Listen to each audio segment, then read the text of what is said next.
I am a massive dog lover and a proud Kamilaroi and Tangari girl. I'm a young man. I play football professionally. I'm a bisexual comedian, performer, online content creator. I'm a professional freestyle BMX rider and the first ever Olympic gold medalist in the sport. I am a Greek, Sudanese, donut-obsessed dancer and TikToker. Welcome back to Feeling It, a colourful, mindfulness-loving internet show. On this episode, we're looking at identity. Do you ever find yourself thinking about who you are? I'm constantly changing my mind on who I think I am. I feel like I'm pretty certain about who I am. Sometimes it changes, but there are certain parts of me that I know are pretty solid. When we talk about identity, we're talking about our sense of self and where we belong. People who have a strong sense of it can feel less anxious, more grounded, and in touch with their emotions. But that doesn't mean figuring out your identity is easy. Let's work through it. Imagine your world is like a giant house with lots of rooms. Each room represents the different communities of people who make who you are. When you're a kid, you kind of stay in one or two rooms. Your family group here, or maybe your sports club or school group here. But as you grow up, you begin to discover and explore some of the other rooms in your house.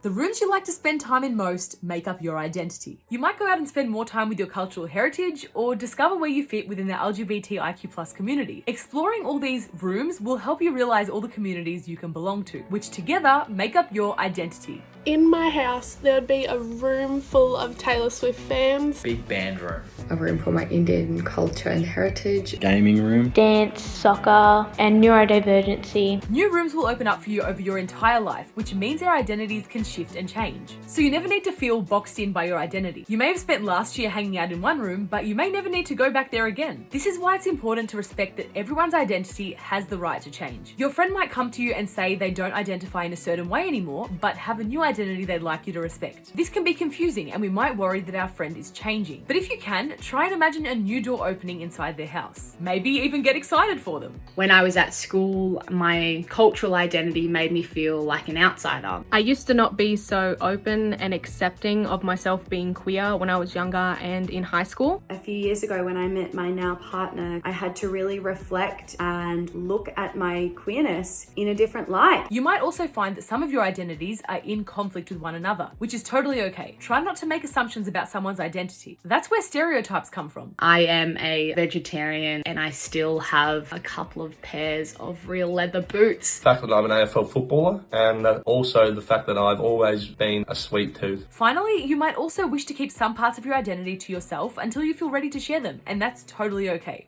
See you next time. If you're struggling with issues of identity or you're experiencing bullying because of your identity, now's the time to speak to a trusted adult like a parent or a teacher. If that's not an option for you, these are some places that are here to help.